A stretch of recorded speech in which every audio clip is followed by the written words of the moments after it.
Perfecto. Ahora sí, me indican por favor si se ven las diapositivas.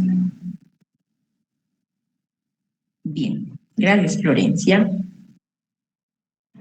Estamos en este primer módulo titulado El rol de la maestra sombra en educación inclusiva, gracias a la Fundación Desarróllate, quien está a cargo de crear estos espacios de aprendizaje para todas nosotras, tanto ustedes como yo, que formamos parte de este lindo mundo educativo y queremos saber un poquito más. Quien les habla, la magíster Cintia Indira Delgadillo Magne.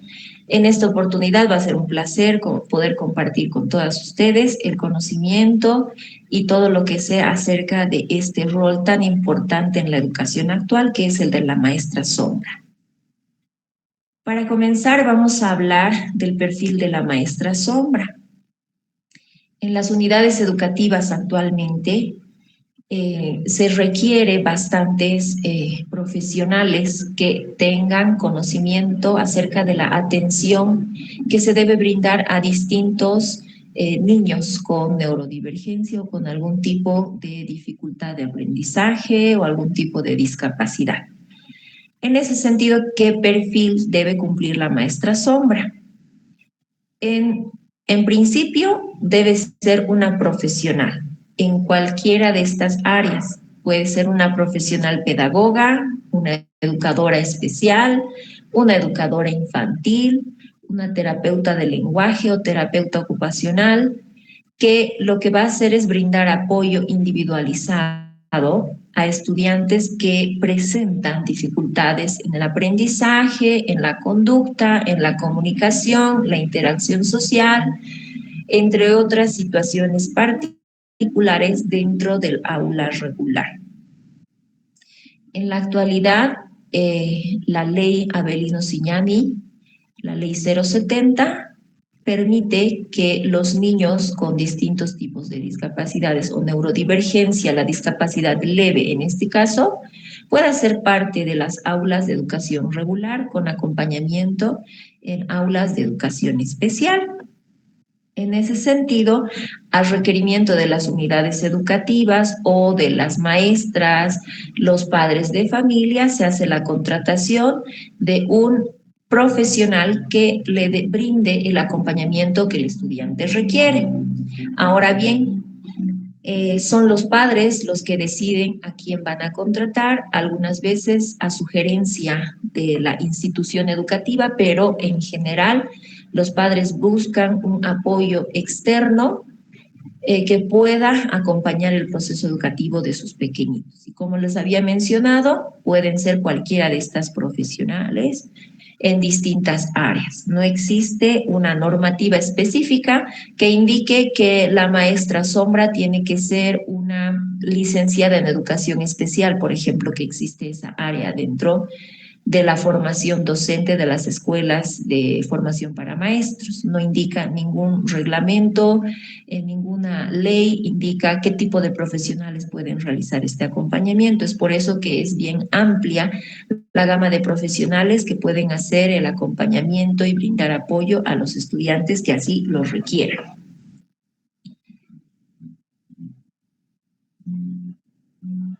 En cuanto a las características que debe tener la persona, la maestra sombra, debe poseer distintas características que, si bien no las posee, vamos a ver ahora cuáles debe desarrollar, porque nosotras como educadoras quizás no conocemos estas características. Entonces, si no las poseemos, las vamos a desarrollar. Primero, la vocación de servicio.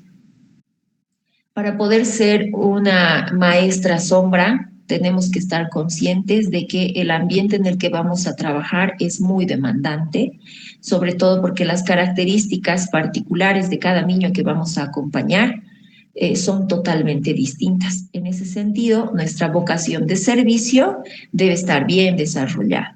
Nosotras tenemos que cumplir con distintas características serviciales hacia el estudiante que vamos a acompañar. Otra característica que debemos desarrollar es la paciencia y la tolerancia. Quizás estas características ya sean muy redundantes, quizás ya las conocemos, quizás ya las poseemos, sin embargo, siempre es bueno recordar que la paciencia y la tolerancia tienen que ser parte de nuestras características personales, del perfil profesional que tenemos como maestras sombras. Sobre todo ahora que existen leyes mucho más rígidas respecto al maltrato infantil. Ahora tenemos protocolos de intervención y hemos estado actualmente con distintas noticias de situaciones negativas que han tenido que acontecer en centros educativos o en unidades educativas, vulnerando los derechos de estos niños que tienen algún tipo de condición o discapacidad. En ese sentido, tenemos que estar nosotras conscientes de que la paciencia y la tolerancia son características del perfil profesional que debe poseer una maestra sombra. Creo que esto es lo más importante, habiendo conocido lo que ha sucedido en un centro infantil y la vulneración de derechos y el peso de la ley que implica el resguardo al menor, que es grande, entonces practiquemos la paciencia y la tolerancia. Y si no la tenemos, la podemos desarrollar. Vamos a ver más adelante cómo desarrollar estas características. Porque no olvidemos que si nosotras no estamos en paz, no estamos tranquilas, no estamos con nuestras emociones reguladas, muy poco vamos a poder hacer por regular emociones, que va a ser un constante en el aula con nuestro estudiante o nuestros estudiantes. Se da el caso de que nos toca atender a uno o más estudiantes. Es por eso que estoy haciendo hincapié en esta característica muy importante, la paciencia y la tolerancia. De igual manera, debemos desarrollar la capacidad de observación constante. Nos encontramos en aulas con algunas veces 1, 2, 3 estudiantes a los cuales debemos atender, lo he visto, o simplemente uno. Es una maravilla cuando solo tenemos que atender como maestra sombra a un estudiante. Brindar el apoyo a un estudiante es mucho más fácil que brindarlo a 2 o 3 con distintas características y grados de neurodivergencia.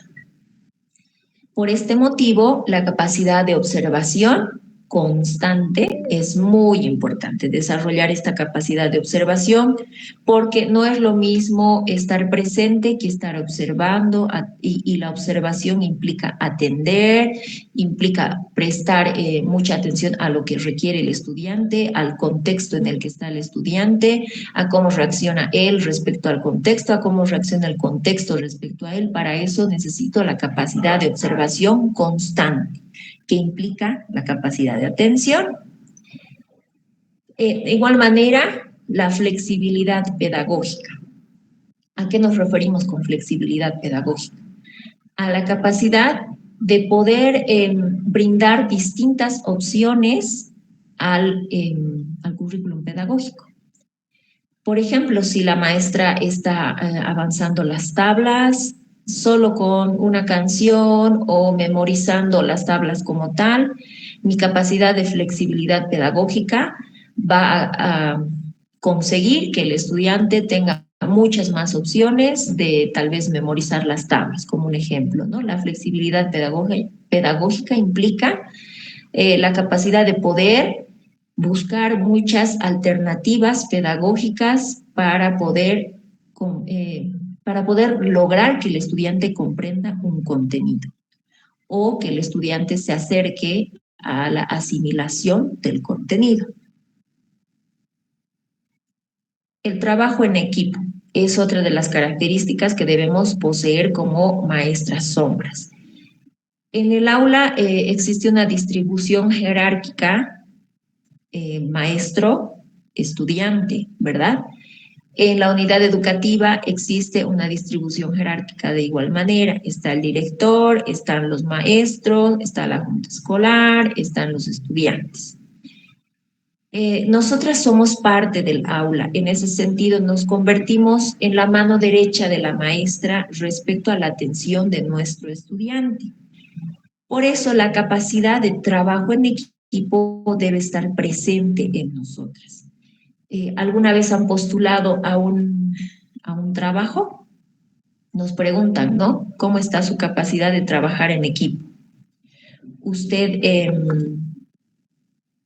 usted puede trabajar en equipo, usted tiene esa capacidad de trabajar en equipo, entonces tenemos que poseer esa capacidad de trabajar en equipo, lo cual quiere decir que tengo que ser honesta, respetuosa, tranquila, muchas cualidades básicas que posee el ser humano que me van a poder permitir trabajar en equipo, porque si soy una persona cerrada, si soy una persona eufórica, si soy una persona que tiene muchas cualidades quizás negativas, tengo que tomar en cuenta y tener en cuenta que en este tipo de trabajo voy a tener que realizar la mayor parte de mi trabajo en equipo, con la maestra, con los estudiantes, con mi estudiante, con los padres de familia de mi estudiante, con dirección quizás. Entonces es una amplia gama de trabajo en equipo que vamos a tener que nosotras lidiar con este trabajo. Tengo una pregunta en el chat, me permiten un segundo, dice acá, eh, siéntanse libres de preguntar lo que gusten. Enseguida leo. Paola Zurita me dice, una consulta, una persona que tiene diplomado en educación especial e inclusiva puede ser maestra sombra. ¿De qué área es usted? Puede tener un diplomado en educación especial, sí. ¿De qué área es usted? Pero es licenciada en psicología, en pedagogía, en derecho. Paola, si puede escribir en el chat. ¿Quién decide contratar a la maestra sombra? Generalmente son los papás. Algunas veces guiados por la recomendación de la maestra de aula, algunas veces guiados por la recomendación de dirección o quizás las unidades educativas particulares generalmente tienen un personal específico porque ya conoce el ritmo de trabajo de la unidad educativa particular, que sabemos que tiene muchas exigencias. Recomiendan el profesional idóneo para esta área. Hemos nombrado anteriormente distintos tipos de profesionales que suelen acompañar los procesos educativos de los niños con necesidades educativas especiales o con algún tipo de neurodivergencia. ¿Quién determina el acompañamiento de este profesional? Puede ser el padre de familia, que es quien busca a una maestra sombra. Ahora bien, en las unidades educativas, algunas veces piden, como en cualquier otro trabajo, información, ¿no? Un currículum vitae de la persona que va a ingresar a trabajar a esta institución educativa, porque vamos a trabajar con niños, lo cual quiere decir que nos van a pedir la información personal, nuestro currículum, de qué área somos, qué experiencia tenemos. Esto puede o no puede pasar, depende de la unidad educativa. Conozco unidades educativas que sí piden un currículum vitae de la persona que va a venir, existen otras que no, simplemente confían en la contratación que realizó el padre de familia. Eh, esto es independiente de cada institución. Paola me indica, no, yo soy odontóloga, pero estoy empezando a prepararme para acompañar a mi hija. Bien. Como le digo, Paola, no existe una normativa, una ley que indique que un licenciado en pedagogía, en psicología, en educación especial tiene que acompañar como maestro sombra o una educadora maestra sombra, que existen ya instituciones que otorgan este título, tenga que acompañar. Sin embargo, si usted está formándose para el acompañamiento de su pequeña y la institución así lo permite, puede acompañarla. Sin embargo, al tratarse de nuestra hija, existen protocolos en algunas unidades educativas que impiden que un maestro sea maestro de su propio hijo. Eso depende de la unidad educativa. como tal, en la Ley 070, en la Resolución Ministerial 001, que es la que rige el actuar de las unidades educativas, de los maestros y de todo el conjunto educativo, no existe un parágrafo, un artículo que indique que un profesional con diplomado en educación especial, siendo odontólogo, puede o no puede acompañar. No existe tal normativa. Como le digo, dependerá de las reglas internas de la unidad educativa donde esté su niña. En la unidad educativa donde yo trabajo, especifica en el reglamento interno que una maestra no puede ser maestra de su hijo, tiene que buscar otro paralelo, ¿no? Eso indica en mi unidad educativa. En otras unidades educativas tienen distintos reglamentos internos. Entonces, quizás en la unidad educativa de su pequeña le permitan, ¿no?, participar como maestra sola. Gracias por su consulta. Continuamos. Entonces, muchas gracias a las personas que van a ir interviniendo, porque siempre es bueno enriquecer nuestros conocimientos y salir de dudas. ¿Está bien? Ahora sí, vamos a ir conociendo los conceptos claves de lo que implica la educación inclusiva. En Bolivia, la educación inclusiva es un modelo educativo que busca atender a todos los estudiantes, respetando sus diferencias y eliminando barreras para el aprendizaje. Está en boga, está en auge, ¿no? Y más que nunca ahora se ven muchos niños con neurodivergencia, con dificultades específicas del aprendizaje, y vamos a ir identificando algunos de esos rasgos, vamos a ir conociendo las características que debemos poseer nosotras respecto a la atención que tenemos que tener con ellos. En ese sentido es importante conocer qué es educación inclusiva. La diversidad, que es parte de la educación inclusiva, hace referencia al reconocimiento de que cada estudiante es único en capacidades, ritmos, intereses y contexto sociocultural, porque absolutamente todo influye en el comportamiento y la conducta de un niño. Influye su capacidad, su ritmo de aprendizaje, los intereses que tiene, el contexto sociocultural de dónde proviene. A eso denominamos diversidad, y esa diversidad la encontramos con el trabajo que tenemos de maestra sombra, ¿no? Cada niño que vayamos a atender es un mundo distinto, tiene distintas características, y estos conceptos son muy importantes de conocer. Vamos a trabajar en educación inclusiva con diversidad de estudiantes. Tengo otra pregunta en el chat. Vamos a responder. Dice: en el caso de que la profe, pese al informe que se presentó en dirección, desconocía la condición del niño y las crisis emocionales que tiene, asegura que son caprichos y mala educación y tiene que aplicar mano dura a los padres. Ok, para este tipo de situaciones sí existe una normativa que está en la Resolución Ministerial 001. La normativa indica que la unidad educativa está en la obligación de brindar atención al estudiante con, por ejemplo, adaptaciones curriculares. Si existe un estudiante que tiene alguna neurodivergencia, que tiene alguna dificultad específica del aprendizaje y ya tiene una valoración, esta valoración tiene que ser otorgada y realizada en un centro de educación especial de cada departamento. Cada departamento tiene su centro de educación especial. ¿Por qué pide esto el Ministerio de Educación? Porque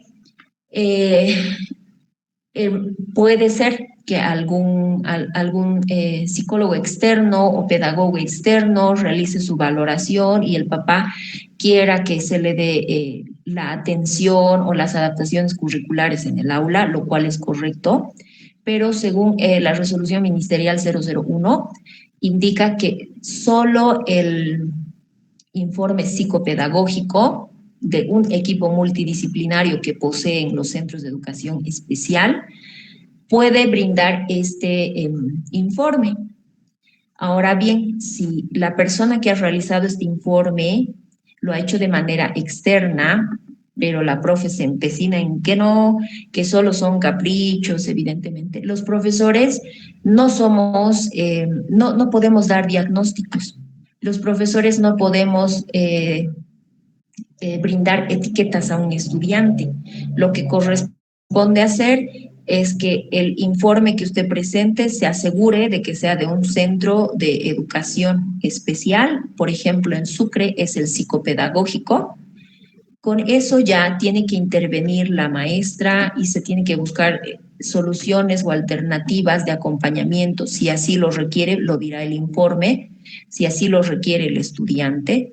La maestra no se puede cerrar a la idea de que el niño solo es caprichoso, que es lo que pasa, no solo a usted, a muchas mamis nos toca enfrentar este diagnóstico que le hacen, ¿no?, en el colegio, que solo son caprichos, que solo es eh, eh, mala educación en casa, ¿no? Entonces, el primer paso es ese. Si yo veo que mi niño tiene algún tipo de neurodivergencia, algún tipo de conducta que no está dentro de los parámetros normales, vamos a decir entre comillas, porque absolutamente todos somos, ninguno de nosotros es normal, todos tenemos características distintas. Si yo observo esto, lo que tengo que hacer es ir a un centro de educación especial del Ministerio de Educación. Cada departamento tiene uno.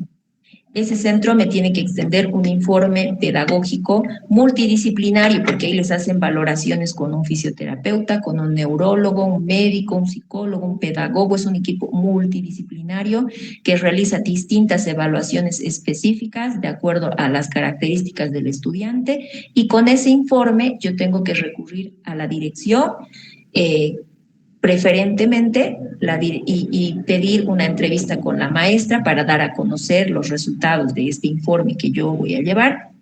Y la unidad educativa está en la obligación de brindar las adaptaciones curriculares o la atención que el estudiante requiere. Ahora bien, si el grado, por ejemplo, del estudiante con neurodivergencia, digamos un TEA, un trastorno del espectro autista, es severo, ya no le correspondería en estar en aulas de educación regular. Según la resolución ministerial del año pasado, de este año ha cambiado. Entonces, mi recomendación es: no puede cerrarse la maestra en la idea de que el niño o la niña o quien quiera que necesite apoyo es solo porque es caprichoso. Pero como papá, yo tampoco puedo presentar cualquier informe. Está en la resolución 001, que es la que rige a los maestros, donde indica que tiene que ser sí o sí el informe de un centro de educación especial. ¿Ok? Bien, más adelante vamos a ir hablando de ese tema bastante importante, que es muy amplio, porque existen muchas fallas en esta educación inclusiva que se quiere dar en las unidades educativas de educación regular.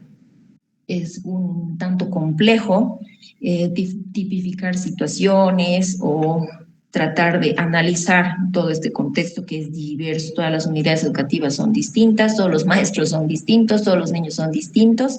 Así es que vamos a ver cómo podemos conocer para poder ayudar, ¿ok? Esa es la clave de hoy, conocer para poder ayudar.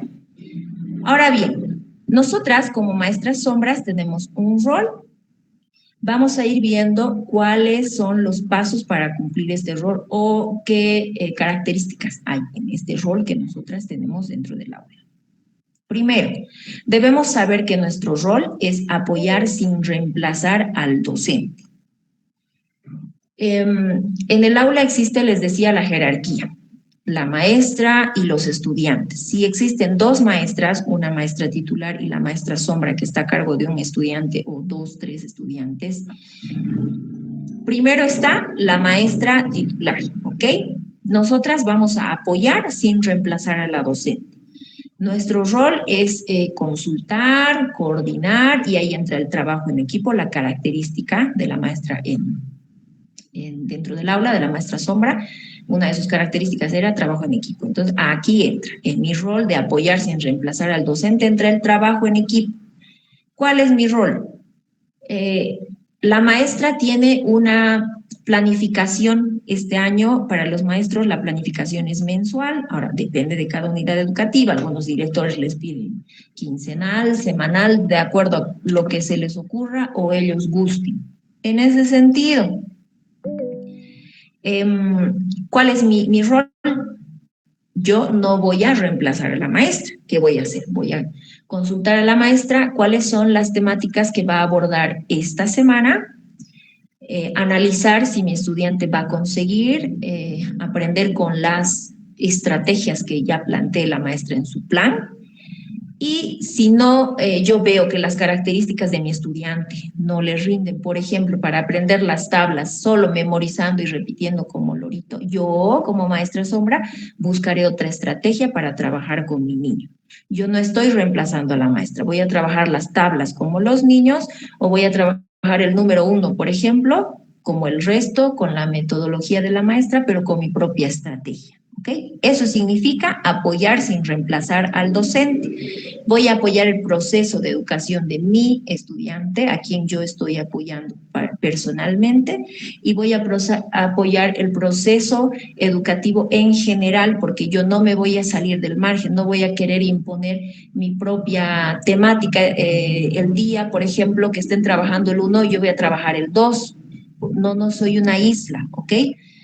Nuestro rol es apoyar sin reemplazar y para eso necesito el trabajo en equipo. ¿Qué rol también debo cumplir? Que casi es similar a la característica que les había dicho. Ser paciente. ¿Por qué se repite tanto esta palabra? Porque como hemos observado en las noticias y muchas de ustedes habrán visto, la persona que ha agredido al niño, o quizás fueron más niños en cuestión, cero paciencia, ¿no? Cero flexibilidad, empatía, cariño, características propias que debe poseer una persona, cero. Entonces, dentro de nuestro rol, nosotras tenemos que tomar conciencia de que debemos ser pacientes, observadoras, estar, como se dice en Bolivia, ojo al charque con mi estudiante, porque nosotras leemos conductas, leemos situaciones, anticipamos situaciones de lo que va a suceder. Entonces, a eso se refiere ser observadora, flexible, nos vamos a adaptar a cada situación y vamos a promover siempre la participación activa del estudiante. Ese es nuestro rol, ¿ok? A través de todas estas capacidades y habilidades que debe tener una maestra sombra, vamos a promover la participación activa del estudiante. No lo vamos a dejar de lado. Están todos aprendiendo las tablas y mi estudiante al que estoy apoyando quizás está en la del 1, memorizando la del 1, el resto está en la del 5, pero estamos todos en las tablas de multiplicación. Voy a promover su participación activa a través de distintas estrategias, a través de distintas metodologías, ¿ok? Por ejemplo, si un niño no comprende una consigna, el maestro sombra la explica con palabras más simples o con imágenes. No lo estoy dejando fuera de la actividad. Si no comprendió algo, mi rol es explicarle de una manera mucho más paciente, más flexible, con palabras más simples o con imágenes. Generalmente, las maestras sombras que trabajan con niños TEA, con niños autistas, utilizan los pictogramas, ¿no? A eso se refiere con imágenes. O con pictogramas que indiquen la acción que deben realizar, ¿ok? Cada una busca sus estrategias. Muy poco es el apoyo que tenemos, lo he visto, de la maestra titular, ¿no? Generalmente es como que, ya, vino la maestra sombra y ella se va a encargar del niño en cuestión o la niña en cuestión. Entonces, no esperemos que nos digan qué vamos a hacer, cómo vamos a hacer, simplemente coordinar, trabajar en equipo y decir mañana vamos a trabajar el 1, maestra, entonces yo voy a traer algunas fichas del 1 y para mi estudiante yo voy a traer algún tipo de material para que él comprenda mejor la situación, ¿ok? No dejarlo al margen de ninguna actividad, porque algunas veces lo que suele pasar es que, el niño se está desregulando, tiene alguna conducta inapropiada, que se quede toda la mañana afuera, ¿no? Téngalo afuera, no se preocupe, que camine. No, eso es lo que debemos evitar, siempre y cuando la conducta desregulada no afecte al resto. En caso de que sean recurrentes, más adelante vamos a ver qué tenemos que hacer en ese tipo de situaciones. Mientras tanto, que nos quede claro que nuestro rol es no reemplazar al docente, trabajar en equipo y hacer que nuestro estudiante participe de manera activa dentro del aula. Ahora va a depender de las características del estudiante, ¿no? Además, nosotras como maestras sombras debemos actuar con ética profesional. ¿Qué significa esto? Sabemos bien que es muy difícil que en las unidades educativas primero exista tal vez un buen ambiente laboral. Estamos en medio, ¿no? Tal vez en medio de la directora y la maestra, tal vez en medio de los papás y la maestra. Entonces, perdón. ¿Qué significa tener ética profesional? Tener valores, ¿ok? No caer en el círculo negativo de tal vez chismes, situaciones negativas que van a generar un roce entre mi persona, la maestra, la directora, los padres, no.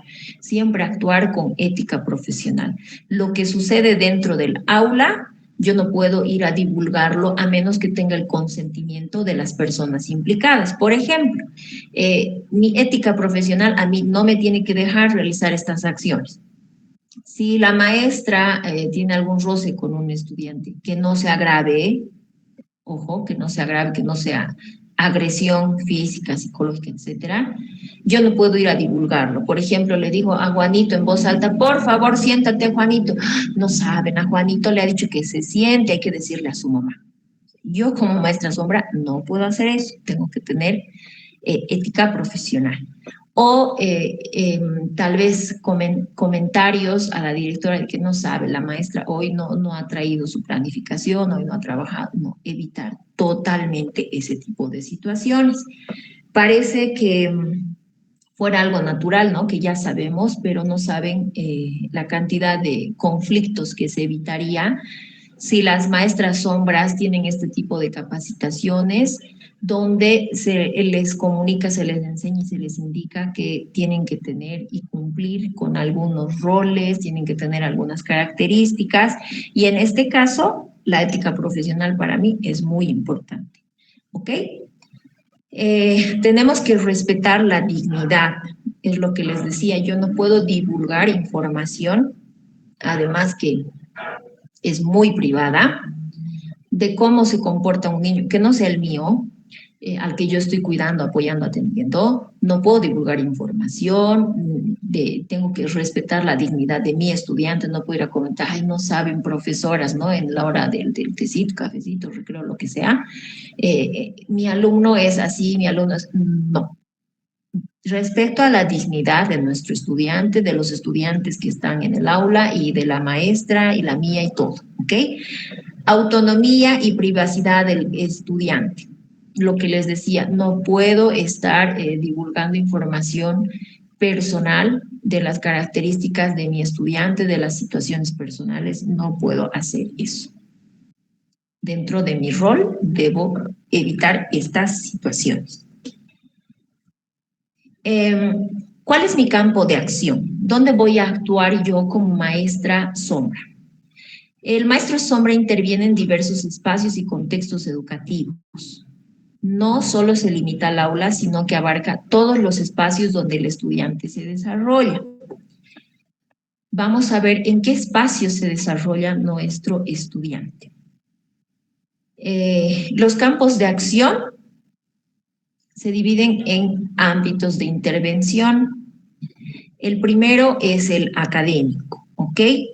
Como maestra sombra, voy a mover esto acá, ahora sí. Como maestra sombra, voy a intervenir en el campo, en el ámbito académico. ¿Qué significa esto? Que voy a apoyar en actividades escolares, en la comprensión de contenidos, que es lo que les venía diciendo. A eso se refiere el ámbito académico. Lo voy a hacer de la manera que la maestra me lo pida, lo voy a hacer bajo mi propia iniciativa, lo voy a coordinar con la directora y la maestra, o tal vez directamente me deleguen ese trabajo del apoyo académico, y bueno, como sugerencia les digo que coordinen con la maestra titular. 2 minutitos de charla no nos hace mal a nadie, ¿ok? Entonces voy a apoyar en actividades escolares. Yo qué sé, en realizar una tarea determinada, en una copia, en un dictado, en el avance de alguna temática específica, números, letras, abecedario, lo que sea. Ese es mi ámbito de intervención, el académico. ¿Cuál otro es mi ámbito de intervención? El ámbito social. Mi intervención también va a ir en este sentido, que para mí es el más importante cuando un niño neurodivergente o con dificultades específicas del aprendizaje está en una aula regular. Para mí, como profesional, como mamá, como persona, el ámbito social es el más importante. ¿Por qué? Porque en este ámbito social todos nos desenvolvemos en sociedad. Ahora vamos a hacer una práctica, ¿ok? Todas las que están en sala, quiero que levanten su dedito si la han pasado bien en el colegio o la han pasado mal, por favor, con una reacción. Tenemos acá reacciones y podemos, Florencia mal, bien, Caterina mal, Carla mal, Juliana bien, bien, bien, bien, bien. Ok. Margot, tenemos 1, 2, 3, 4, 5, 6. Ok, bien. En el ámbito social, gracias Stephanie, Vilma. Si la hemos pasado bien, ponemos bien. Y ahora está levantando la manito. Vilma, adelante, si quieres intervenir. ¿O es que estás levantando la manito solo porque era que sí? Bien. Buenas noches, me presento, estoy con Florencia, porque podía entrar a mi otro correo. Soy Silvana Flores Villarruel. Bueno, yo la he pasado mal porque yo he venido con problemas, soy una persona neurodivergente, perdón. He estudiado la carrera de trabajo social, pero inclusive en trabajo social le he pasado re mal en la universidad, porque no hay esta apertura, ¿no?, de los docentes, los profesores, para entender. Por ejemplo, yo tengo problemas de discalculia y me estoy dedicando actualmente a estudiar nuevamente parvulario porque estoy viendo muchas falencias en el ámbito educativo, sobre todo en colegios privados, como también por lo general en los, ¿qué se llama?, públicos. Es realmente un poquito preocupante porque las maestras no se ponen en no son nada empáticas. He pasado por varias unidades educativas y pues en una de ellas he escuchado que mejor llévese a su hijo porque los demás niños se asustan cuando su hijo se desregula. Entonces, desde ahí ya estamos incluso discriminando, ¿no?, a los niños. Esa sería mi intervención. Muchas gracias. Florencia, muchas gracias. Y esto le va perfecto a lo que es el ámbito social. Gracias, Florencia. Para mí, les decía, y como Florencia acaba de evidenciar, para mí el ámbito de intervención donde más tenemos que luchar, donde más tenemos que aplicarnos, donde tenemos que sacarnos un 100, es en la interacción social. ¿Por qué?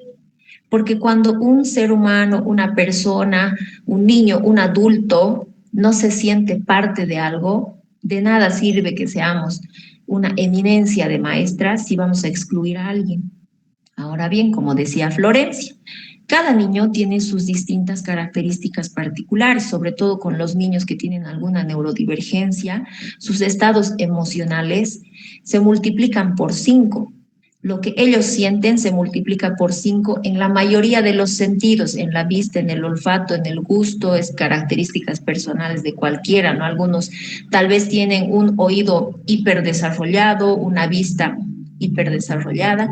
Por lo tanto, cuando mi cuerpo tiene un mayor rango de amplitud respecto a los sentidos, mis sentidos absorben mucha más información, mucho más ruido.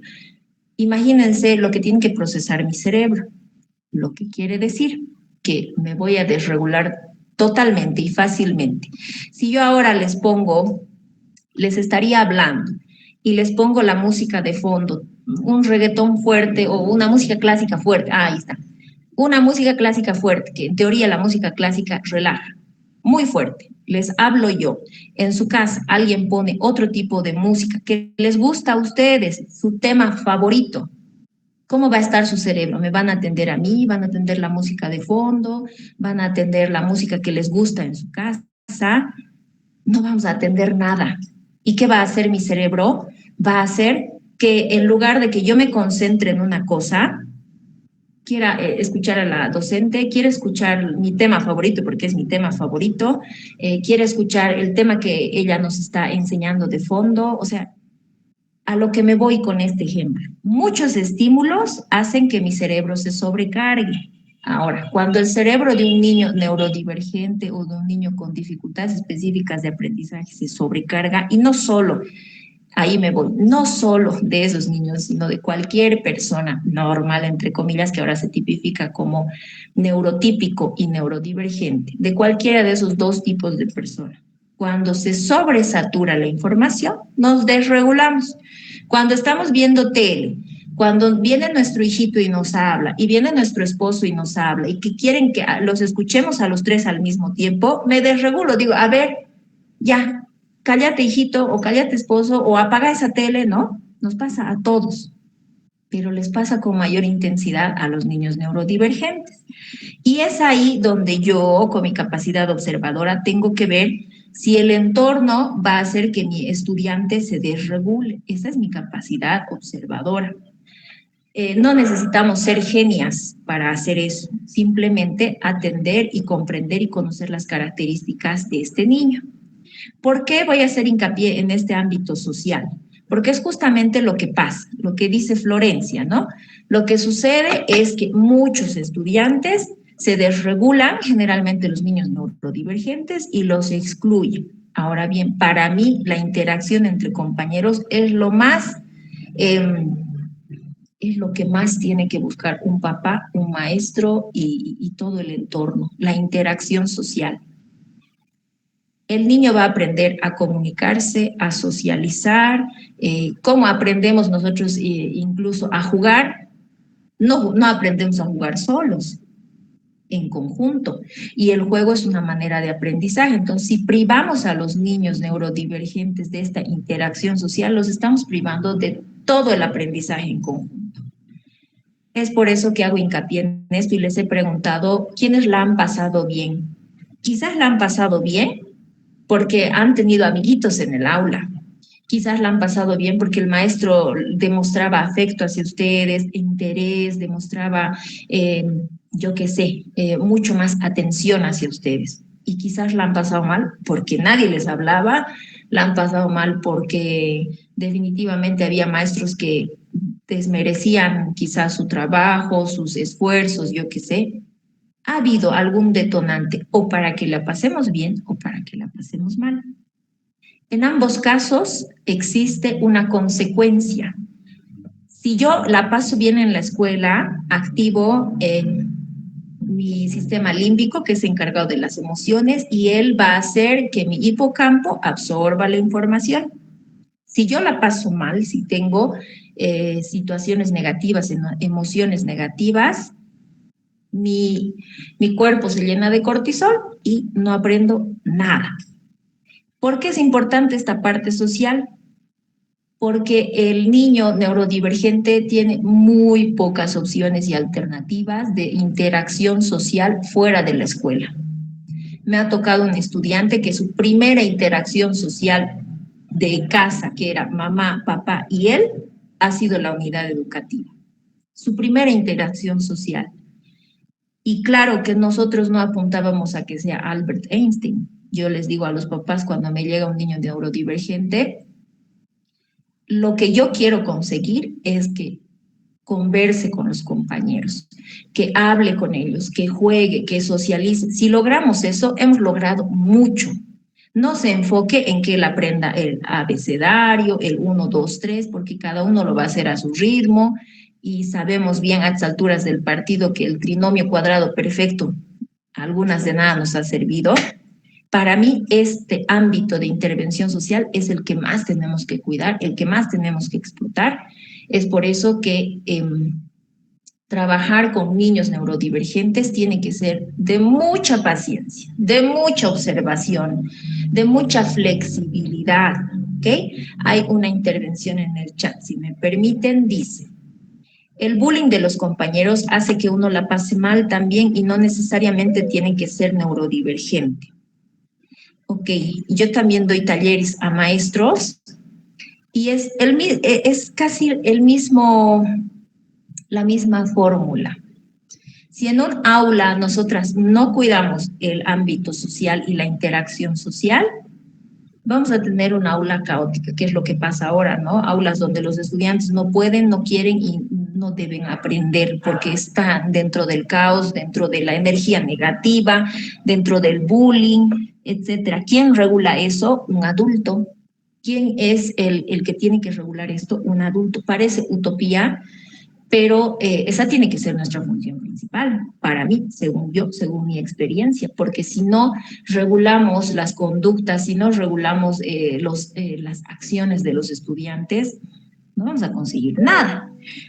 Ahora bien, respecto a la interacción con sus compañeros, si nosotras como educadoras, como maestras sombras, notamos que nuestro niño requiere intervención en este ámbito social, busquemos estrategias, que estas van a ser, yo qué sé, invitar a que las mamis inviten, crear espacios donde los niños puedan ser niños, donde puedan jugar fuera de la unidad educativa, tratar de integrarlos, y esto implica a toda la comunidad educativa. Lo que decía Florencia, ¿no?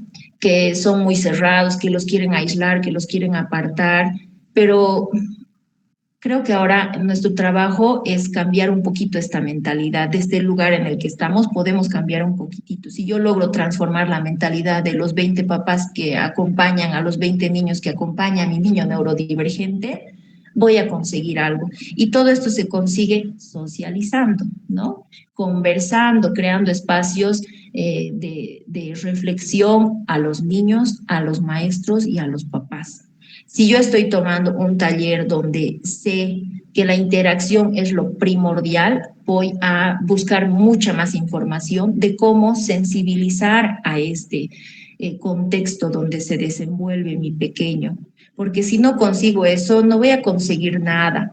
Lo más fácil es hacer oídos sordos, taparse los ojos, hacerse al ciego sordo mudo y decir no pasa nada. Yo voy a la escuela, le aplico estrategias, hago que aprenda, hago que haga esto, haga que haga el otro. No vamos a conseguir nada. Para mí, y siempre lo recomiendo, es la parte social. El niño tiene que sentirse parte de ese grupo y el grupo tiene que hacerlo parte del entorno. ¿Es complicado? Claro que lo es. ¿Es difícil? Lo es. ¿Imposible? Créanme que no. Ya he trabajado con niños sin maestra sombra, con niños con autismo y no. Se trata de sensibilizar al resto, se trata de sensibilizar a los niños, a los otros maestros, a los papás, hacerles conocer, porque lamentablemente ninguno se pone en el zapato del otro hasta que no nos toca, ¿no? Hasta que no les toca lidiar con un niño tal vez en la familia con autismo, tal vez con alguna neurodivergencia, tal vez con síndrome de Down, etcétera. Hasta que no les toca, muy poco se puede hacer, pero sí sensibilizar, hacer parte al niño de este proceso de interacción, de juego, es muy importante. Si me van a alguna vez preguntar a mí qué es lo más importante en educación inclusiva, no es meterlo en un aula y que aprenda los números. Para mí, no. Desde mi experiencia es que se integre, y cuando él se integra y es parte de de este curso se llama sentido de pertenencia, se llama la palabra, busquen la información, anótenlo en grande, sentido de pertenencia, qué es y cómo lo consigo con los niños, vamos a lograr mucho. Entonces, si logramos integrarlos en el aula, vamos a conseguir mucho más que sepa las tablas, que memorice el abecedario, etcétera. Yo considero que esto vale más. Dice Verónica, yo la pasé mal porque noté cero empatía hacia el niño, que cuando está con su crisis emocional lo sacan del aula, mencionando que los berrinches se hacen afuera y sus compañeros tienen ese miedo de acercarse o tomarlo de la mano cuando están jugando en clase de deporte y mi papel es entrar y agarrarle la mano cuando juegan a la ronda, dice. Correcto. Los niños, sobre todo los TEA, se desregulan muy fácilmente, pero existen detonantes.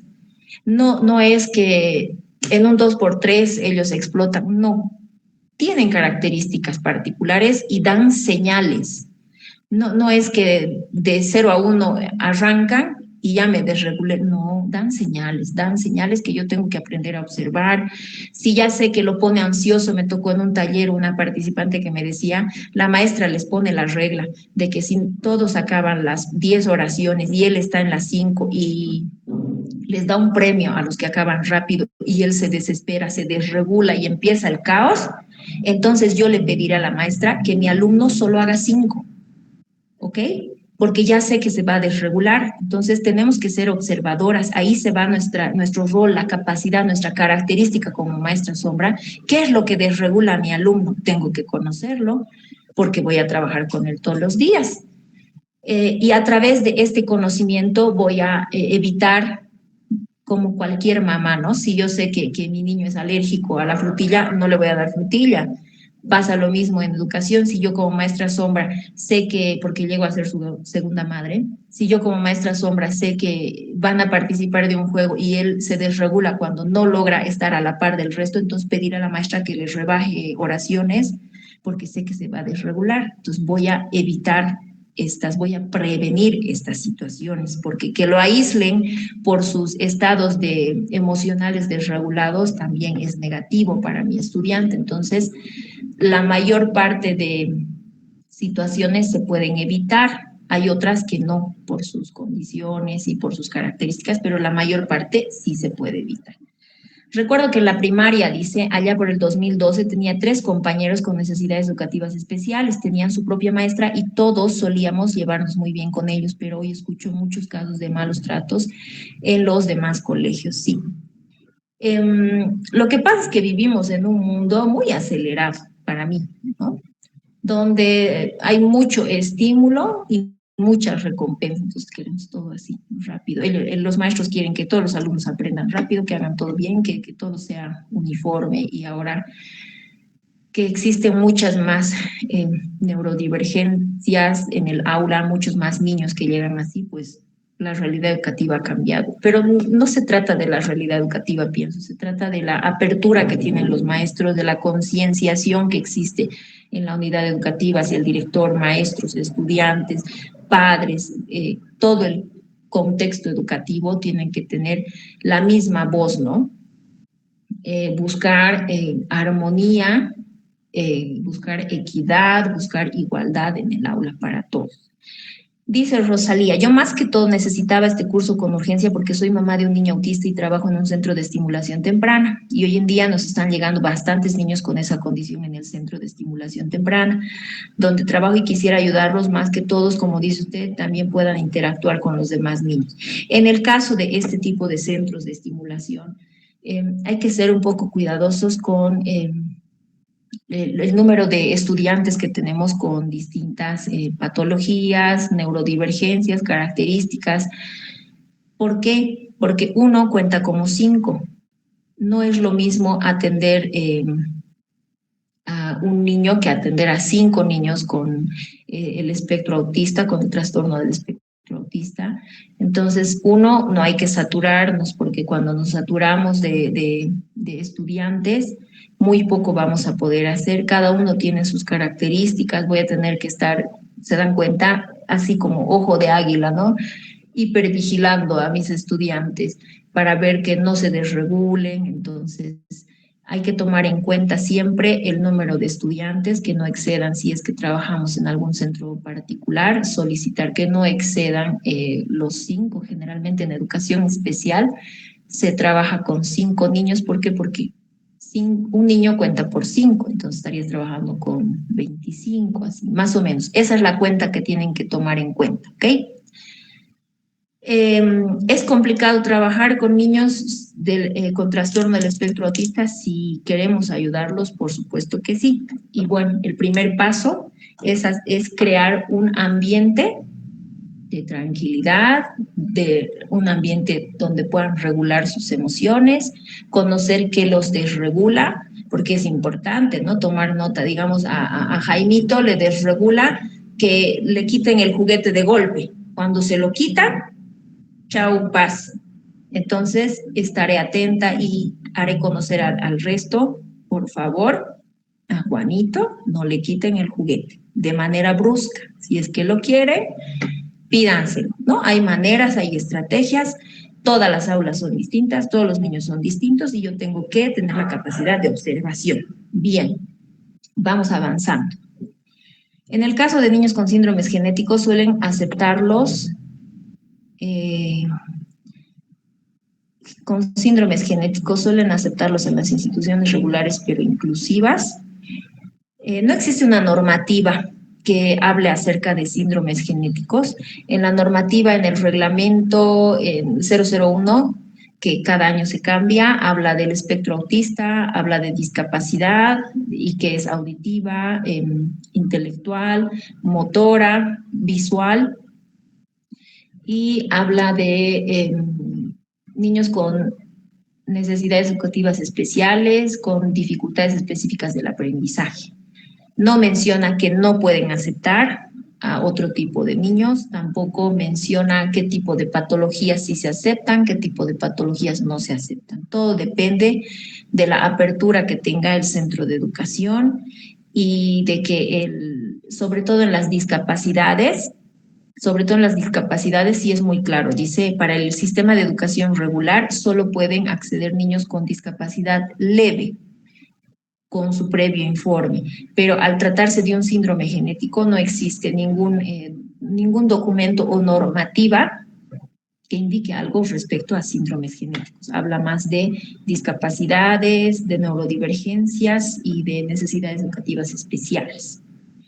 Gracias por sus consultas, me encanta responder. Y hacemos más interactiva esta clase. Campos de acción, dice, ámbitos de intervención. El tercero es la conductual, que viene asociada a la social. El manejo de comportamientos, es lo que les decía. Nosotras tenemos que estar muy perceptibles a las conductas de nuestros alumnos, porque una conducta es resultado de una emoción que yo estoy sintiendo, ¿ok? Si mi alumno se desregula es porque su emoción está siendo muy intensa y no sabe cómo controlarla. En ese sentido, tengo que ayudarlo. Ahora, si yo pierdo la paciencia y lo empiezo yo qué sé, a gritar, a excluir, a hacer cualquier cosa que no aporte a regular su conducta, poco o nada voy a intervenir en este ámbito, ¿no? Por consiguiente, ¿qué tengo que hacer? Conocer y saber cuáles son las características de mi estudiante. Cada uno tiene sus características particulares. Tiene su temperamento, tiene su propia personalidad, tiene sus propias características. Cada temperamento tiene sus distintos tipos de temperamentos, hay flemático, etc. Entonces, sus características. ¿Por qué? Porque eso me va a dar información de cómo lo voy a ayudar. Si yo sé que mi alumno es, yo qué sé, muy extrovertido o realmente explota fácil, voy a evitar esas situaciones y ese también es mi campo de intervención. Lo que generalmente se hace es, ya, se desreguló, está gritando, afuera por favor, ¿no? Eso es lo que pasa. Puede ser bueno, puede ser malo, puede ser bueno para el resto, puede ser malo para el niño porque lo están alejando del resto. Ahora puede ser bueno que él se quede y se regule, pero también el resto se va a asustar. es algo complicado de determinar. Sin embargo, mientras menos situaciones caóticas se generen, va a ser mejor. Para ello, tengo que ayudar en el manejo de comportamientos de mi alumno. Tengo que conocer qué detona esos comportamientos. Algo detona. Cada persona tiene sus características personales. A ver, ¿a quiénes de ustedes les van a levantar su manito ya? ¿A quiénes de ustedes les irrita, les molesta, les genera ansiedad que no les respondan un mensaje o una llamada? A ver, levanten la mano. A Florencia, a Gladys, a Rosalía, a Marcia, Vilma, Estefan, Carla, casi a todas, ¿ok? ¿Por qué les pregunto? Porque yo sé que eso detona mi ansiedad, detona mi mal humor, detona un comportamiento negativo, una conducta negativa, ¿no? Tal vez a raíz de eso, de que no me contesten, de que no me respondan rápido, de que yo esté llamando, no me contesten, me genera ansiedad, voy a explotar, ¿no? Lo mismo con los niños. Lo malo es que ellos no lo exteriorizan. Yo les estoy preguntando, ¿qué detona su mal carácter? ¿Qué acción? Y les he puesto un ejemplo, ¿no? ¿Qué acción? La acción de que no me conteste. Ahora, otra acción, digamos que alguien me esté gritando o alguien me esté llamando la atención de manera inapropiada a base de gritos, tal vez detona mi mal carácter. ¿Cómo puede ser que no? Hay otras personas que no, que les estamos gritando y lero, lero, no nos hacen caso, ¿no? Hay otros que sí, que se ponen retadores. Entonces, ese es el manejo de comportamientos. Tengo que conocer qué detona un mal comportamiento en mi alumno, qué detona su desregulación. Y eso es muy fácil. Por ejemplo, en la casa tengo un alumno que en el kinder le quitan un juguete, cualquiera sea el juguete, ni siquiera es por el juguete, es por la acción que detona en él. Le quitan el juguete aunque no esté jugando y así, ¿por qué? Yo preguntaba a la mamá y me dice, no, la mamá, es que él tiene una hermana mayor y su hermana mayor, por molestarlo todo el tiempo, le quita el juguete. Ah, entonces, ni siquiera es el hecho de que le quiten el juguete, es que él ya ha aprendido que ese comportamiento lo desregula porque es constante. Es como si a ustedes ya su esposo sabe, o su novio, o su hijo, o alguien sabe que si no le contesta rápido va a detonar una conducta, pero lo hace consecuentemente, ya sabemos en lo que va a detonar esa situación. Entonces, evitemos esa situación y socialicemos. Yo socializo con mis estudiantes y les digo, chicos, por favor, no le quiten el juguete. Por favor, si van a querer un juguete, acérquense a mí, dígame, maestra, quiero ese juguete, ¿me lo puedes prestar? Entonces yo voy, converso con él, por favor, me prestas el juguete, y claro, él accede. Pero ese comportamiento detona su desregulación emocional y le dura a veces hasta 1 hora su desregulación emocional. Entonces, yo tengo que conocer, porque es mi ámbito de intervención, el manejo de comportamientos y qué detona esos comportamientos, ¿ok? Es importante, tomamos nota de eso. Dice, yo trabajo de asistente de aula, y Irma Montalvo escribe, en un kinder y tenemos 2 gemelitos con autismo de 3er grado. Wow, es severo. En el informe que nos trajo la mamá, al parecer uno de ellos es como un niño de 1 año y 3 meses. Wow. Y el otro por ahí también. Líder, resulta que estos niños no piden a los auxiliares que les tengamos, nos piden que a estos niños nos piden a los auxiliares que les tengamos en un pequeño ambiente, solo con algunos juguetes, y a mí no me parece, porque estos niños deberían estar en el curso interactuando con sus compañeros. ¿O qué cree usted? Hasta el año pasado, respecto a este tema, la resolución ministerial 001, quebrado 2025, indicaba en uno de sus parágrafos que el autismo, los niños neurodivergentes que tenían el trastorno del espectro autista, solo podían estar en el aula regular con autismo grado 1 y 2. El 3 ya no correspondía. Para este año han cambiado todo. En mi criterio no hay una fórmula, no hay una receta, como les digo. Si las desregulaciones son constantes, y perjudica el ambiente del aula, también los otros niños se ven en desventaja. Pero si ellos se regulan y simplemente son parte de la interacción a su manera, a su ritmo, sin perjudicar el estado de paz, el ambiente de paz dentro del aula, genial, me parece que tienen que estar dentro del aula, ¿no? A mi criterio. Pero cada unidad educativa tiene sus normas, sus reglas. Para mí lo primordial es la socialización, quizás brindarles espacios donde ellos socialicen, de juegos generalmente es donde más se socializa. Todos socializamos jugando, charlando, haciendo chacota, nadie socializa en espacios de, yo qué sé, muy poca gente socializa en espacios fuera de eso, de esas acciones de juego, de chacoterío, de, de, de hablar. Ellos necesitan esos espacios. Ahora bien, por ejemplo, si las características particulares de esos niños es que ellos no conversan, no sostienen conversaciones, busquemos la manera en la que ellos puedan socializar, ¿no? Para eso tengo que conocer las características de esos estudiantes.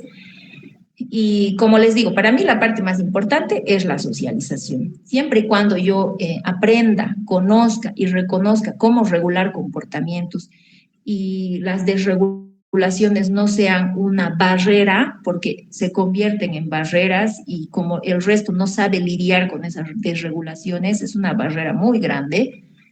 Si yo aprendo a regular estas emociones, voy a lograr mucho, más allá de que aprenda, ¿no? Y tu tarea ahora es, primero, saber las características de los gemelos. Podríamos saber también qué detona alguna conducta desreguladora, porque puede ser X motivos la desregulación, por X motivos, porque yo qué sé, el gato se ha caído, ¿no? Puede que eso desregule al niño. Es tan amplio el número de posibilidades que existen, que no existe una receta, que no necesariamente lo que yo les diga va a funcionar. Entonces, nuestra tarea como maestras obras es conocer cómo se desregula a mi estudiante, qué hago para regularlo, de preferencia evitar que se desregule, porque es muy difícil volver a regular esas conductas, así que es nuestra tarea. En mi criterio personal, al ser un espectro autista de grado 3, es muy severo y bueno, si están con niños de 4, tal vez 5 años, ver la manera en la que socialicen, ¿no? Que va a ser mediante el juego. Más no vamos a poder hacer porque el espectro autista severo, generalmente los niños no tienen la capacidad comunicativa, entonces no van a entablar una conversación con los niños, no van a hacer preguntas, no van a responder, no va a haber ese canal comunicativo para que pueda haber una buena interacción y comunicación. En ese sentido, buscaré otros métodos, otras estrategias para que ellos puedan interactuar. A ver, otra pregunta dice, ¿podría mencionar técnicas de manejo de conducta y socialización de niños? Ok, más adelante, en las características del TDAH y del espectro autista, vamos a ver esas estrategias que podemos manejar con los niños. Estos niños no participan en nada y tampoco son niños molestos. Ah, belleza. Si no son niños que se desregulan, belleza. Algún interés tienen, como todos nosotros, todos somos raritos, ¿no? Todos tenemos nuestras particularidades. Perdón, voy a quitar esto que ya me he hecho calor. Y como ando mal del brazo. A ver, dice, si no les dejan participar en nada, tal vez en el ámbito académico, por sus características, buscar en el ámbito social, que es también donde nosotras intervenimos, ¿no? Buscar que poco a poco se vayan integrando. Ahora, si no le gusta a la maestra, todo es trabajo en equipo, ¿no? Hacerle conocer tal vez por hoy, por favor, 5 minutos pueden estar los niños con el resto, tal vez jugando algo, y así paso a pasito podemos ir avanzando, porque quizás hay algunas maestras que tienen, ¿no?, la estigmatización hacia los niños, y es que no, es que van a hacer bulla, van a molestar, van a hacer bla, bla, bla. Entonces, buscar la manera, las estrategias. No existe, quisiera que exista un recetario y estoy pensando seriamente en escribir uno de técnicas, de estrategias que sí me han funcionado, que sí me han servido, pero no existe una receta. Entonces es prueba, error, prueba, error. A ver, ahora intentaré haciéndoles jugar con a las comiditas, ¿no? Por así decirlo, si estamos en educación inicial. Que preparen, no sé, algo con una masa. La idea es que se integren, aunque 5 minutos que alguien se acerque y le ayude a cortar o que él ayude a cortar a otro las galletitas ficticias, yo qué sé, cualquier estrategia, prueba, error, ¿no? De eso se trata, prueba, error. Buscaré lo que se me ocurra y diré, ay, quiero que hoy jueguen 10 minutitos, ¿no? A ver, plantearía un juego donde estén los 3 y tal vez no todo el curso, tal vez 5 niños, de los 25 con los 3, o sea, es iniciativa, es estrategias que yo voy a buscar, entonces no existe una receta específica que nos diga cómo, pero es una idea que les estoy dando, ¿no? Poco a poco tal vez incrementar el tiempo, incrementar las actividades, incrementar las estrategias. Si no son niños molestosos, es una belleza y es un indicador de que en la parte social tal vez no están tan afectados, porque si están afectados en la parte social es cuando se desregulan totalmente, ¿no? A todo les molesta, todo les inquieta, entonces es tal vez un buen indicador. ¿Qué profesional se encarga de realizar esos informes para que el niño ingrese al colegio o al kinder? Primero, la resolución ministerial 001 indica que todos los niños tienen derecho a acceder a la educación y también es una ley, es un derecho de los niños. Cuando el niño ingresa al sistema educativo, es una belleza que ya tenga un informe psicopedagógico multidisciplinario. ¿Dónde se realiza eso para que sea valedero en la unidad educativa? Se realiza en el Centro de Educación Especial. En Sucre, por ejemplo, es el psicopedagógico, les decía. Solo se aceptan ese tipo de informes, avalados y dados por estos centros de educación especial. ¿Ok?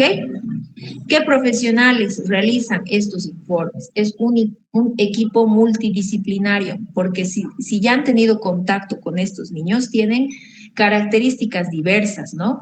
Puede ser que necesite valoración de un fisioterapeuta, valoración que sería motriz, valoración lingüística de un fonoaudiólogo, valoración pedagógica de un pedagogo, psicológica, médica, neurológica, o sea, es un equipo multidisciplinario el que tenemos acá en Sucre. En los otros departamentos desconozco si será tan amplia la gama, pero veo que muchos niños del interior del país recurren acá. Entonces, todo ese equipo multidisciplinario hace distintas pruebas, hace distintas evaluaciones, valoraciones y nos da como resultado un informe profesional multidisciplinario. Si tienen eso para ingresar al kinder, belleza. Si no lo tienen, el kinder no puede rechazar la inscripción. El kinder está en la obligación y cualquier institución educativa, según los derechos del niño, según la Constitución Política del Estado, según la Ley 070, absolutamente todos los niños tienen derecho a la educación. No necesitamos un informe para que el niño entre o ingrese al colegio. Sí necesitamos un informe para que el niño acceda y tenga el beneficio de la intervención psicopedagógica dentro de la institución educativa, tenga la posibilidad de que le brinden adaptaciones curriculares, según el informe que le toque, tal vez el pedagogo o el psicólogo o el neurólogo o alguien dentro del informe cita que necesita un acompañamiento de maestro sombra, para eso sirve el informe. Para inscribir, no. Es libre de inscribir donde usted así lo requiera. De lo contrario, se estaría infringiendo la ley. Si le niegan la inscripción, se está infringiendo la ley, porque más adelante vamos a ver qué artículos, qué leyes amparan a los niños neurodivergentes con necesidades educativas especiales y con discapacidad. Continuamos y gracias por sus preguntas que enriquecen toda esta clase. El ámbito de intervención número 4 es el emocional, que está estrechamente ligado con el social, con el conductual y ahora el emocional. Son 3 ámbitos que están estrechamente ligados. El ámbito emocional hace referencia al acompañamiento en situaciones de frustración o ansiedad. Es también mi ámbito de intervención. Si estoy a cargo de un niño con neurodivergencia o algún tipo de discapacidad, mi ámbito de intervención es el emocional. Yo no puedo decir, ay, no, cuando se desregula yo no le voy a atender, ¿no? Es mi ámbito de intervención y como recomendación les decía que conozcamos las características de mi estudiante.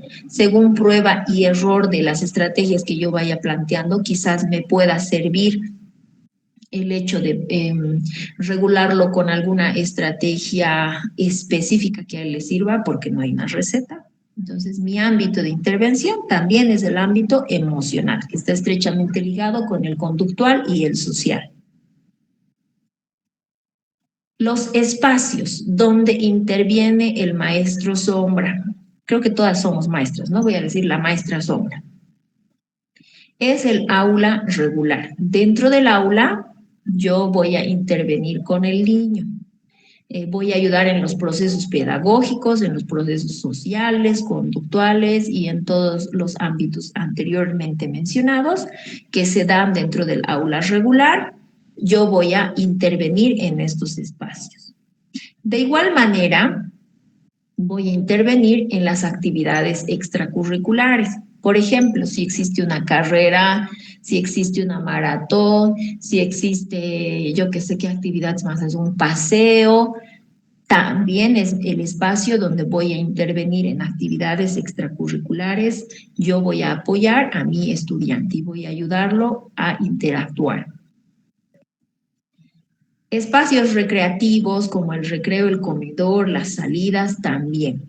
Es mi deber intervenir en estos espacios. En el recreo, estar apoyando y ayudando a mi estudiante en la hora de comer, si existe un comedor en la unidad educativa, a la hora de la salida también, hasta que yo me despida de él. Ese es mi espacio de intervención.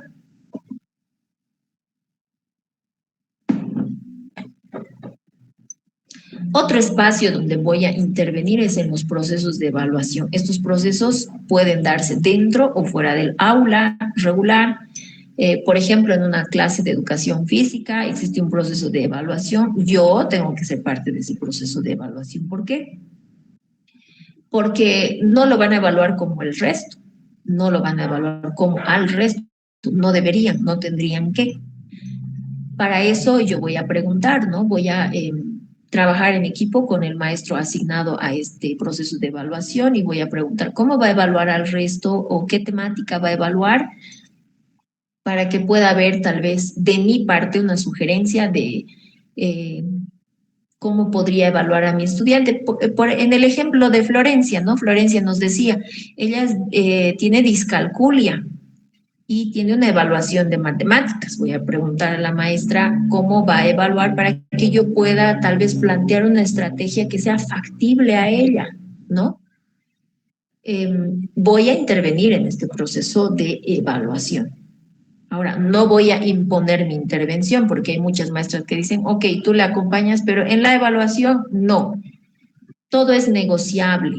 Como les digo, siempre tiene que primar en estos espacios de trabajo la flexibilidad, la honestidad, la bondad, todas las características, todos los valores que podamos afloremos en estos espacios para poder conseguir mayor alcance, porque hay algunos maestros que se cierran en la idea de que no, vos no vas a participar de la evaluación, que lo haga él solo, ¿no? Entonces todo es negociable.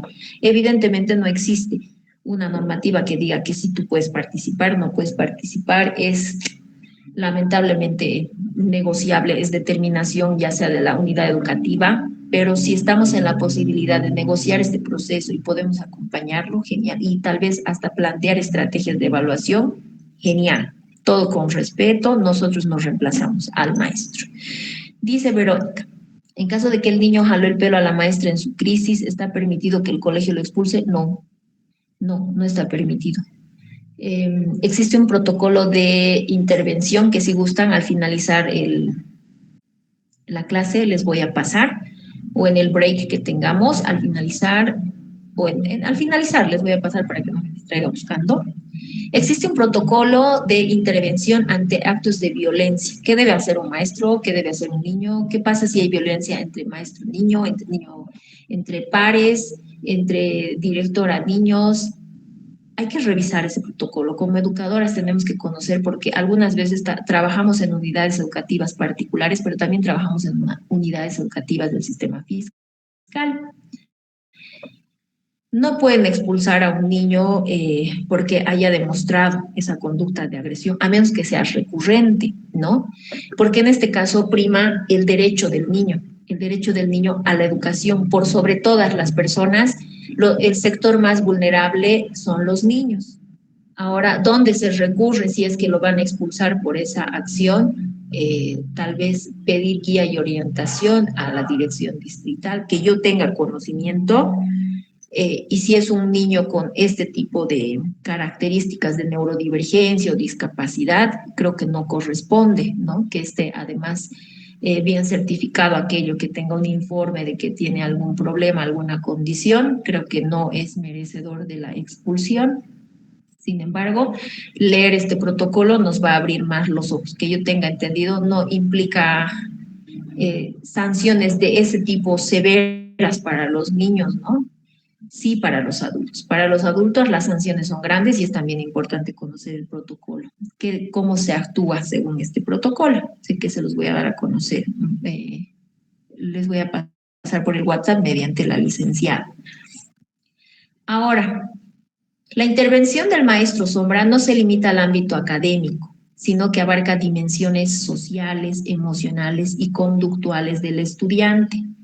Las dimensiones sociales son todas aquellas, ¿no?, que ayudan al niño a socializar, a ser parte de un grupo, a tener sentido de pertenencia. Las emocionales son todas aquellas en las que yo tengo que regular emociones, tengo que regular estados de ánimo, y las conductuales, lo propio, regular conductas que están siendo exhibidas o están siendo demostradas con base en las emociones. Nosotros, los seres humanos, actuamos con base en las emociones. Lo que yo siento va a determinar lo que pienso y cómo voy a actuar. Así es. Percibo del exterior una sensación a través de cualquiera de mis sentidos, mi cerebro lo asimila y voy a tener una respuesta.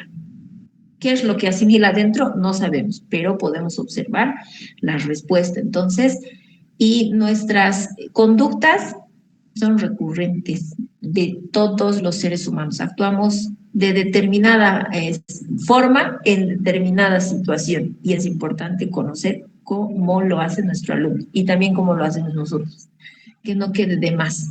Siempre digo que tener un niño neurodivergente o algún niño con una discapacidad dentro del aula es una maravilla, porque, entre comillas, todas las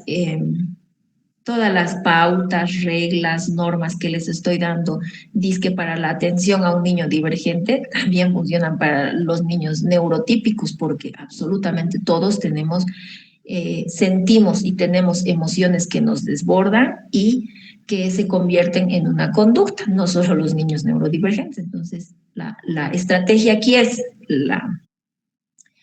la pauta aquí es, dice, conocer qué detona las conductas negativas en mi alumno, que ese es mi ámbito de intervención. Importancia en el campo de acción. El acompañamiento en múltiples contextos permite una intervención integral, asegurando coherencia en el desarrollo del estudiante. Cuando nosotros acompañamos en el recreo, en el aula, en un paseo, en una carrera, estamos acompañando en múltiples contextos y estamos haciendo que el niño tenga una intervención integral, o sea, en todos los contextos. Integral quiere decir todo. Vamos a asegurar con esta intervención